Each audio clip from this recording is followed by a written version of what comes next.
Sejam bem-vindos a mais um episódio do Eu e Deuses. Novamente, eu, Daniela Benetti, me junto à élfica Camila Kintzel nesse podcast bissemanal, para narrar as lendas com as orelhas mais pontudas, os mitos com vidas longas, o folclore que reaparece em grandes blockbusters. O mito de hoje é um velho conhecido dos fãs de fantasia, os elfos. Curtam e compartilhem para a gente continuar trazendo mitos que variam de tamanho aqui para esse podcast.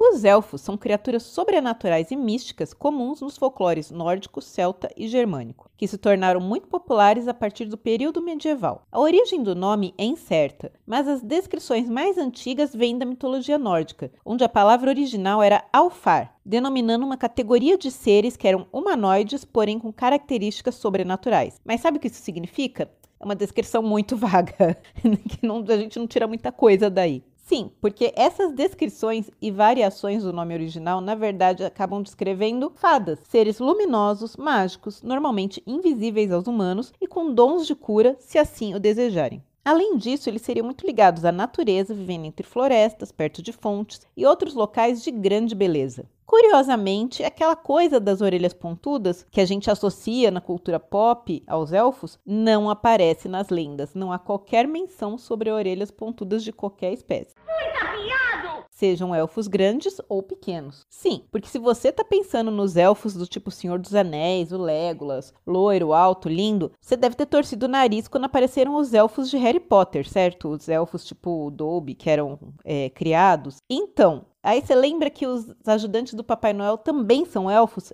Os ajudantes do Papai Noel, naquela coisa natalina, em várias histórias que passam para criança, filmes, desenhos, são elfos, pequenininhos e orelhudos. Mas e aí, qual é o verdadeiro elfo? Aí é que tá, depende. Os elfos altos, esguios e sempre jovens são comuns na mitologia nórdica, que os separavam em dois tipos. Elfos de luz, que viviam em bosques iluminados ou próximos a nascentes e eram altos, belos, esguios, mais brilhantes que o sol e toda aquela coisa meio Senhor dos Anéis, né? E os elfos negros, que eram os que viviam em cavernas e florestas escuras, no subterrâneo e que tinham a pele mais escura. Ambos mágicos, sábios, uma espécie de semideuses, na verdade, seres elementais da natureza, relacionados à fertilidade e ligados ao deus do sol e da chuva Freyr. Muitos contos e sagas nórdicas falam de heróis que seriam filhos de humanos e elfos, nem sempre de uma forma muito voluntária, tá, minha gente? Capazes de grandes feitos e magias ou reis que descendiam de sangue élfico.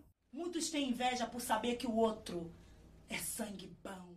Já na mitologia germânica, eles eram divididos em 3 tipos, Aesir, Alfar e Vanir, e seriam parentes dos anões. Para essa vertente, os anões sim seriam os elfos negros, vivendo em cavernas, também com uma vida longa, mas com aparência diferente dos seus parentes altos. E esses elfos negros seriam os guardiões das riquezas subterrâneas. Eles são, nesse caso, mais tipo os anões do Tolkien, tá? Do Senhor dos Anéis. Só que com a chegada do cristianismo nessas regiões, começou aquela mistura sincrética que a gente conhece bem. Misturando com a mitologia nórdica, ele gerou o folclore escandinavo. Aí, elfo é chamado Elver em dinamarquês, Alf em norueguês e Alf em sueco. E aí a confusão é grande, e eu nem sei se eu falei os nomes direito, tá? No folclore norueguês, Elver é uma palavra pouco usada e aparece mais como sinônimo de Huldrefolk ou Vetter, uma categoria de seres geralmente mais relacionados com os anões nórdicos do que com os elfos, e que é comparável ao islandês Huldolfolk, que seria pessoas escondidas. Já na Dinamarca e na Suécia,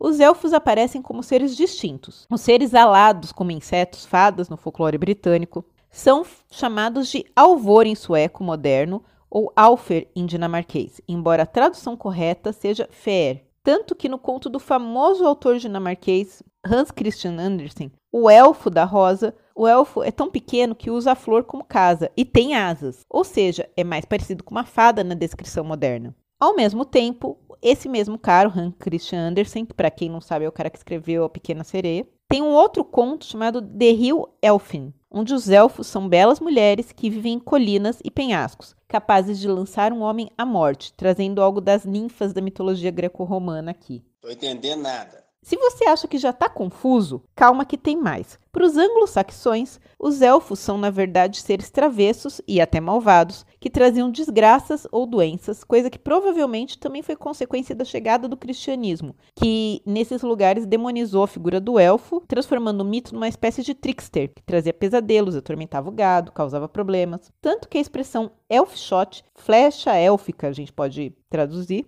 é encontrada na Escócia e norte da Inglaterra desde o século XVI, inicialmente com o sentido de dor aguda causada por elfos. Depois ela começou a designar pontas de flechas de pedra lascada, do Neolítico, que foram encontradas por volta do século XVII pelos escoceses e eram atribuídas aos elfos e usadas em rituais de cura. Não passou pela cabeça dessa galera que podia ser ancestrais de humanos. Não, aquilo era de elfo. Tanto é que essas flechas élficas, né, esses artefatos que eles acharam eram supostamente também usados por bruxas e também por elfos para causar mal a pessoas e gado. Tufos de cabelo embaraçado eram chamados de elflock, uma deixa élfica, e supostamente causados por travessuras de elfos. Paralisias repentinas eram atribuídas a golpes élficos. O golpe tá aí, cai quem quer. O golpe tá aí, cai quem quer.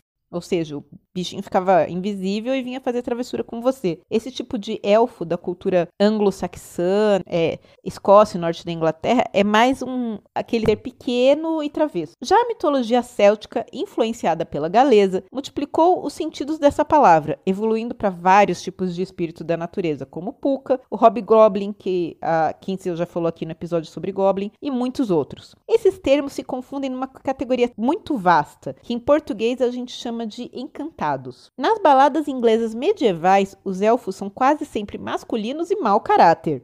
Eles raptam, estupram e matam personagens inocentes, como a rainha que é raptada pelo cavaleiro elfo. A única elfa citada por essa mitologia é a rainha dos elfos. Essas evoluções da figura dos elfos acabaram se misturando com a figura do Papai Noel, né? Que um dia a gente entra nesse tópico. Também é uma coisa que teve um sincretismo a partir de lendas. E aí veio a ideia de que o Papai Noel teria pequenos ajudantes mágicos, responsáveis pelas criações de presentes de Natal que o Papai Noel leva pelo mundo na noite do dia 24. E quem seriam esses ajudantes mágicos? Elfos. Então é Natal.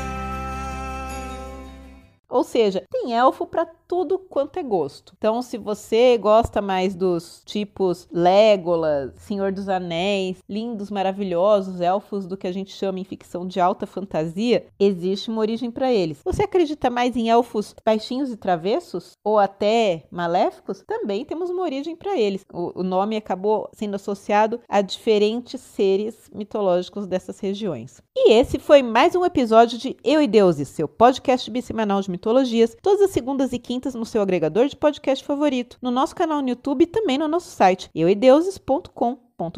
Se você gostou, mande seus recados e pedidos para contato@euideuses.com.br ou, se preferir, apareça nas nossas redes sociais para trocar uma ideia. Vocês já sabem, Facebook, Instagram, YouTube. Pode deixar seu pedido, sua observação, a gente sempre responde, a gente gosta muito de receber comentários de vocês. Como sempre, a gente pede, dá a forcinha, recomenda para os amigos para a gente continuar no ar. E fica aquela dica tão eterna e duradoura quanto os elfos. Vai ler uns livros. E até o próximo Eu e Deuses. Bye, bye!